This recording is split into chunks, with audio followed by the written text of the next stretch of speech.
રતનાલ ગ્રામ્ય વિસ્તારમાં પૂર્વ મંત્રી વાસણભાઈ આહિરના પુત્ર ત્રિકમભાઈ આહિરનો પ્રચાર વેગવંતો બન્યો.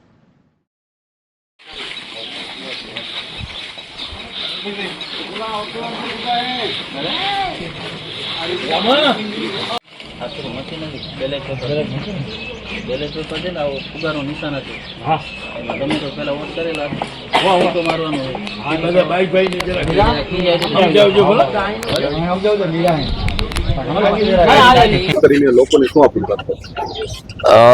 બહુ સારો આખા ગામનો સારો આવકાર મળી રહ્યો છે અને જે લોકોને અપીલ કરવાની છે કે એ વધારેમાં વધારે મતદાન કરે, શાંતિથી વધુમાં વધુ મતદાન થાય એવી હું લોકોને અપીલ કરું છું.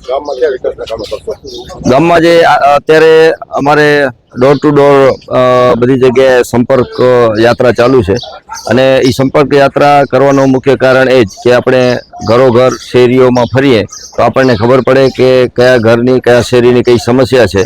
જે અહીંયા અત્યારે અમે કાલથી યાત્રા ચાલુ કરી છે, જે એમાં ઘણી બધી શેરીઓમાં ગટરની લગભગ 25 વર્ષ જૂની આ ગટર લાઈન છે. એના આપ જાણો છો કે 25 વર્ષમાં કેટલી વસ્તી વધી ગઈ હશે.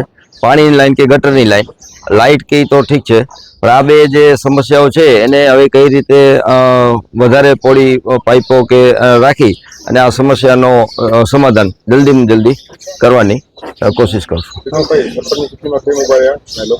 સરપંચની ચૂંટણીમાં પહેલા બી મેં મીડિયા સમક્ષ કીધું છે કે રતનાલ ગામે અમને અમારા પરિવારને ખૂબ આપ્યો છે. ખાસ કરીને મારા પિતાશ્રી આ ગામના 20 વર્ષ સરપંચ હતા અને એમને સરપંચથી રાજ્ય મંત્રી સુધી જો પહોંચાડવામાં મહત્વનો સિંહ ફાળો હોય તો આ રતનાલ ગામનો છે.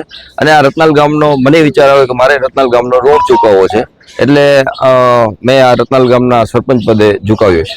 ખાસ કરીને ચૂંટાયા બાદ કયા એવા કામ છે જે બાકી છે ત્યાં તો પૂર્તિ કર્યો છે એને પ્રથમ પ્રાથમિકતા આપશો? વિકાસના કામ ક્યારેય ખૂટતા નથી અને જે મારી એક નેમ છે કે મારે રતનાલને શહેર જેવી સુવિધા આપવી છે. તો જે પણ શહેર જેવી સુવિધા પછી એના વિકાસના કામો સિવાય પણ બીજા ઘણા કામો છે હોઈ શકે, અંગત કામો, વ્યક્તિગત કામો જે હોય, શાળાના સ્કૂલમાં એડમિશન હોય, હોસ્પિટલનો કામ હોય, ટ્રાન્સપોર્ટને લગતો હોય, પશુપાલનને લગતો હોય, ખેડૂતોના પ્રશ્નો હોય, એ બધા પ્રશ્નો પણ હલ કરીએ તો પ્રજાને અમે ન્યાય આપી શકીએ. ધન્યવાદ.